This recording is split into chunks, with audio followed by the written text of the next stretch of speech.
এখনকার ছেলেপেলে অনেক আলসে হয়ে গেছে, পড়াশোনাই করতে চায় না। আমাদের বাপ দাদার আমল ছিল, তারা নদী পাহাড় পার করে করে পড়তে গেছে। আর এখনকার ছেলেপেলে, আরে হ্যাঁ রে, আমার দাদা যখন আকাশ থেকে বিজলি পড়তো ওর আলোতেই 2-3 চ্যাপ্টার পড়ে নিত। আরে আমার দাদা রাত্রে কুত্তার চোখ ঝিলিক মারতো না, ওর আলোতেই পড়াশোনা করছে। আরে হ্যাঁ বন্ধু, আমার দাদা আগরবাতির আলোতে পড়াশোনা করতো। আরে বাপ দাদার কথা বাদ দে, আমরা কি কম কষ্ট করে পড়াশোনা করছি? আরে হ্যাঁ বন্ধু, আমি তো ঘড়ির লাইট দিয়ে পড়াশোনা করছি রে। আরে আমি তো 2টা পাথর নিয়ে ঘেঁষা দিতাম, যে আগুনের ফুলকি বানাতো না, ওর আলোতে পড়াশোনা করছি। আরে ভাই, আমি তো টিভি রিমোটের লাইট দিয়ে পড়াশোনা করছি।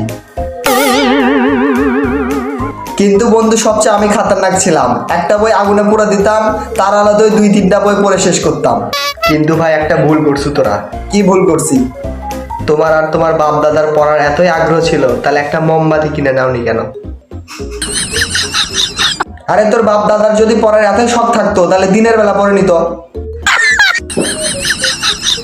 তুই কেন আসিস? সব জানি তোর বাপ দাদা সম্পর্কে, সবাই মূর্খ ছিল, শুধু বিঘায় বিঘায় জমি বিক্রি করছে শালা।